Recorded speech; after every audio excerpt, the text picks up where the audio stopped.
Today is episode 89 of the Daily Dose of Greatness Quest, and this is an important number for me because I graduated from high school in 1989. So today's episode is dedicated to all things 1989. I'm going to take you back on a journey today. I hope you love the show. Cowboy. Welcome to a Daily Dose of Greatness Quest with your host, Trevor Crane, my daddy. He is going to help you take your life and business to the next level. Here I come to save the day. Trevor Crane here, 11-time #1 best-selling author and the founder of Epic Author Publishing, coming to you live every day so you can plug in every day to build your ideal business so you can live your ideal life. If my daddy can do it, then anybody can do it because he's a weirdo. You're supposed to make me sound cool.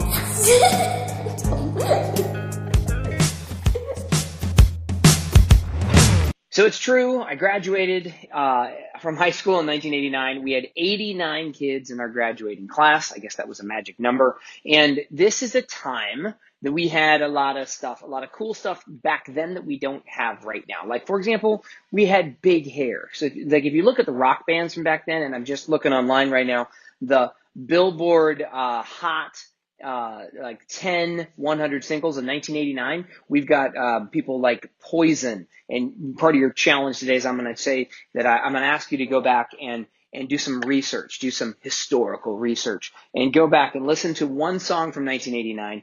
Listen, watch one music video from 1989. You're going to see the big hair I'm talking about. I specifically suggest you check out Every Rose Has Its Thorn. Fun song. Can't believe it has been that long. And you'll see how ridiculous the band Poison was up there. I want you to challenge you to watch a movie from 1989. We're going to talk about that in just a little bit.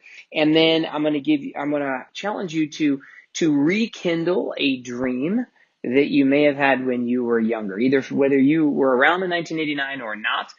We're going to talk about that today. Okay. So real quickly, what are some other artists in 1989? We had Milli Vanilli. Oh my gosh, that's great. Bette Midler came out with Wind Beneath My Wings. Who else we have? Warrant, Debbie Gibson, Bobby Brown, Phil Collins. Okay, I grew up with this stuff. And in 1989, this was super cool. Still super cool today. Yeah, it is.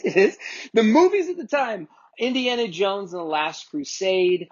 Dead Poets Society. Dude, good movie. Back to the Future Part 2, Ghostbusters 2, Lethal Weapon 2, oh my God, one of my favorite movies ever, National Lampoon's Christmas Vacation. Okay, so I highly suggest that you go back, and that's my challenge for you today. Do some research about 1989.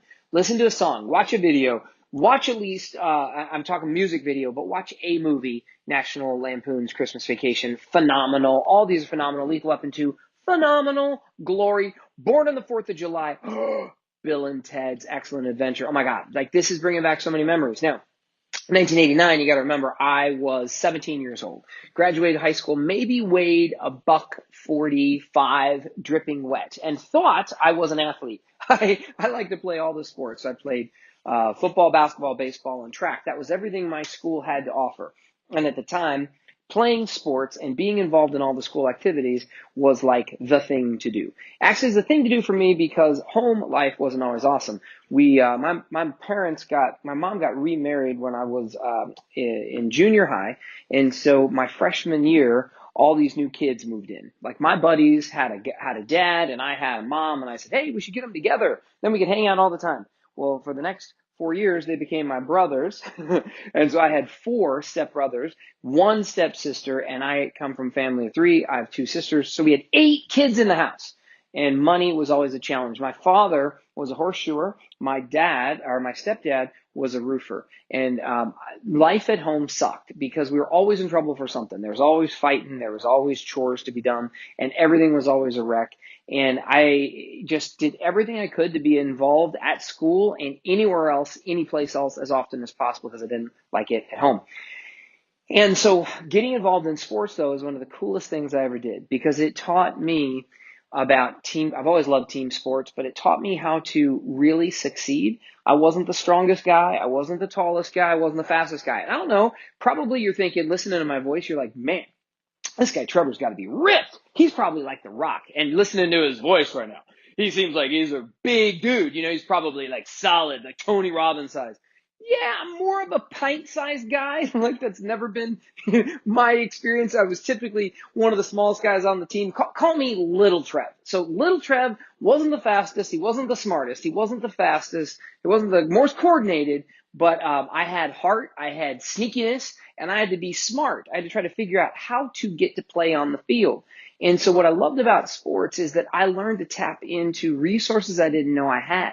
I was much more willing to push myself beyond what I thought was fair or appropriate or even possible, because I started to love my team like they were my family. I've always loved team sports, but I really got into them in high school. In fact, when I graduated high school and went to college, I went on academic scholarship. That's right. I oftentimes say that school did not come easy to me, which is true, but I did just well enough my junior and senior year that I could get a little baby academic scholarship to go to a community college. So for 2 years I was at a community college, which meant that they paid for my classes. And I think that maybe it was $500. I don't know how much it cost back then, but it wasn't that much money. But it was a hell of a lot more money than I had, because we didn't have any money. And so I had to beg, borrow, steal to try to make enough money to like pay for my apartment. But back in 1989, up until I ended up finishing junior college. Oh, I'll tell you what else I did. I thought I was such an athlete, I was going to play football. I decided I was going to play college football. My buddy was on a sports scholarship to go to play football because he was badass, named Sean Reeder, one of my best friends. We became roommates. And I was like, man, if you could do it, I could do it. How much bigger and faster and coordinated are you than me? Well, apparently a lot. So I didn't make the team, which was a tremendous failure. So as soon as I got out of school, I was celebrating because I was finally out of my house. And I was living on my own, a man now, and getting in all kinds of trouble. But really it was depressing to go out and be with all these kids on the field trying my hardest and find out that I'm not as fast and not as coordinated and not as sneaky as I needed to be to make the team. So I started off with a failure. Now, it didn't mean that I quit sports, but I'm now reflecting on my life. And this is where I came in a little earlier and I said, I'm giving you homework today. Your challenge today is to do some homework about 1989. Why? Because, I don't know, because I had a mullet back then. That's why. Because Poison was cool back then, and John Bon Jovi, and Paula Abdul, and all that cool stuff, Bobby Brown.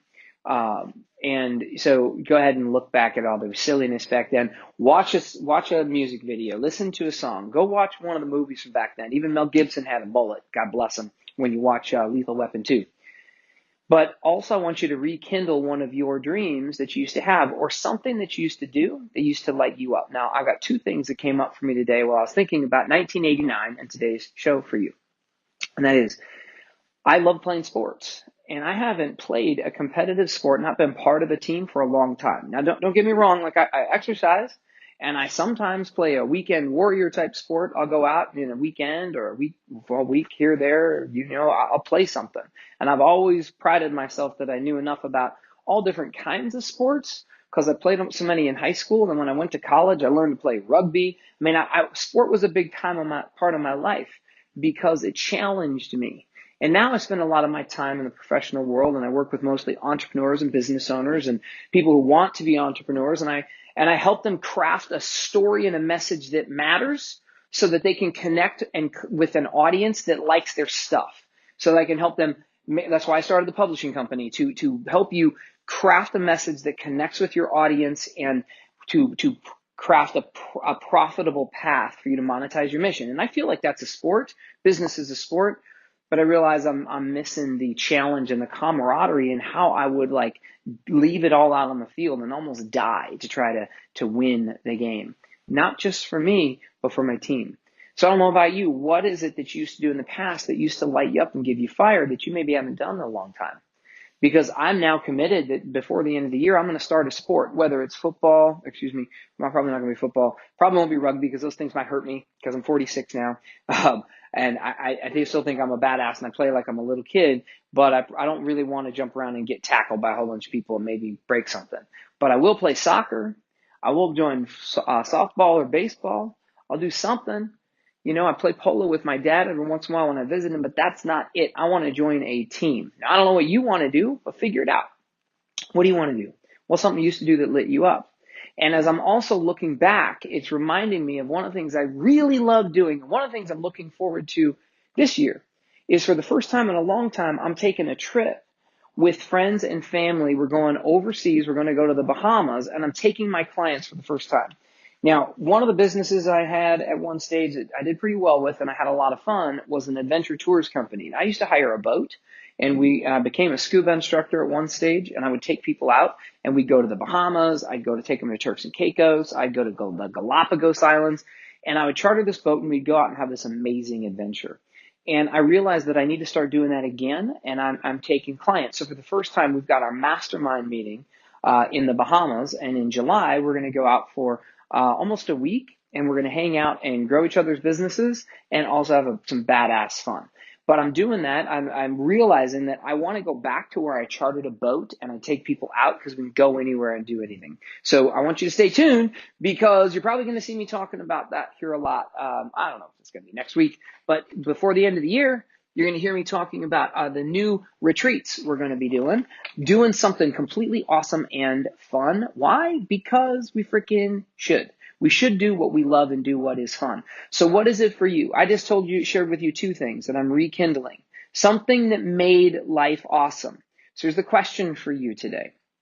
What's a dream you had when you were younger that helped make life awesome? I'll say it again. What's a dream you had when you were younger that helped make life awesome? And see if you can't go ahead and find a way to go ahead and bring that dream back to life today, whatever that means for you.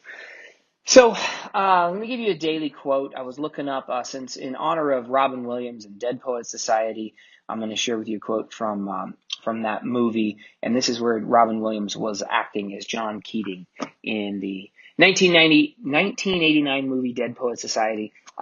Sucking the marrow out of life doesn't mean choking on the bone. Sucking the marrow out of life doesn't mean choking on the bone.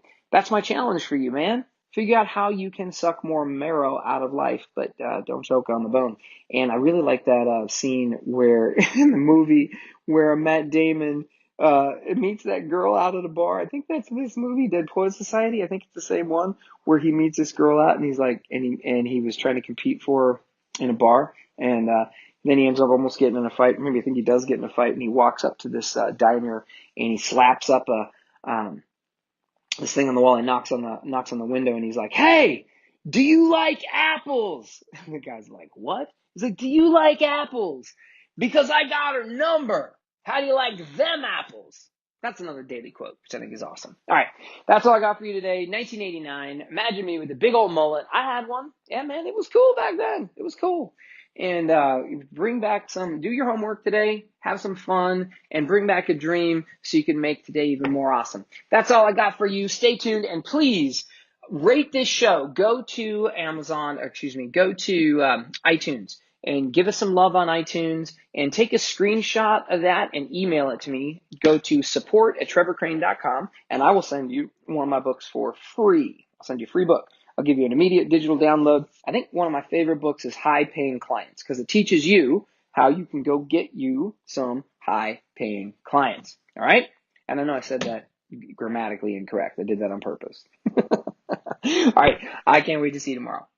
To get even more awesomeness, which means all my best stuff, download my app by texting Trevor to 36260. It will show up right on your cell phone. Just text message the word Trevor to 36260. Talk to you soon.